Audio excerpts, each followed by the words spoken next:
to work for peace, prepare for war. Thank you very much for an inspiring address. You've been kind enough to take perhaps 2 or 3 questions. Thank you. Thank you very much, Chair. Give me this wonderful chance to ask a question to President. President, in the eyes of the international community, some of your Philippines' behavior in recent times, it now sounds like you really consider other parties' comfort level. And there is a risk of ruining the regional long-earned, long-lasting peace since the end of the, colonialist history.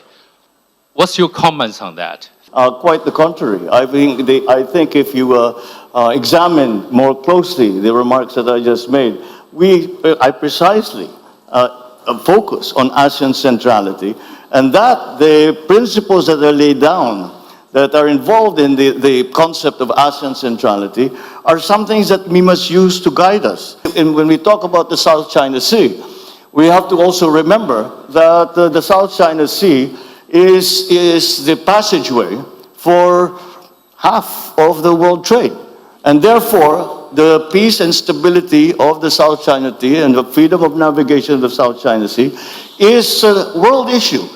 And that is what I am proposing. And I am saying that yes, it is a regional issue, but we must examine and be part of the discussion. We must include all parties in that discussion, because now it is not just ASEAN member states who are stakeholders, and it is quite easy to see that it is in fact the entire world that have become stakeholders in the peace and stability of our region. President Marcos, I'm going to ask you a very direct question, if you don't mind, which is, if Chinese Coast Guard water cannons killed a Filipino sailor, would that cross a red line? And then can you also give us a sense of what are the actions that would trigger a request from Manila to Washington to invoke the U.S.-Philippines Mutual Defense Treaty?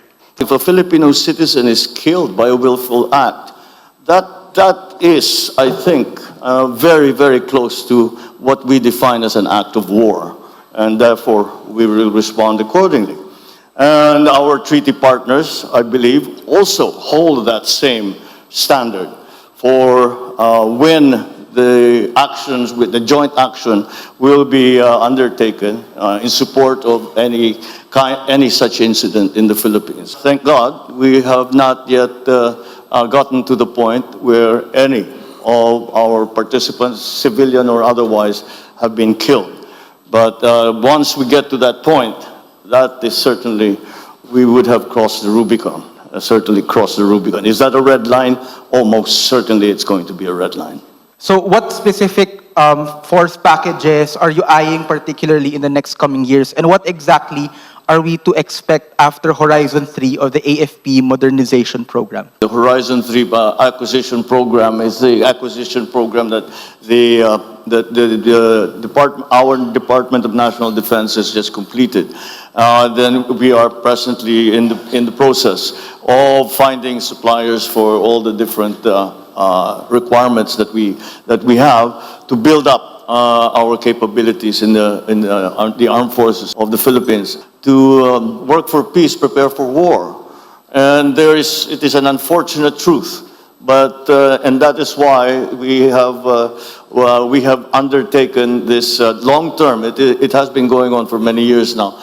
This long-term plan of increasing the capabilities of our military and our civilians, such as the Coast Guard, in the Philippines. You have helped us to set the agenda, you have provoked our thinking, you've spurred us to action.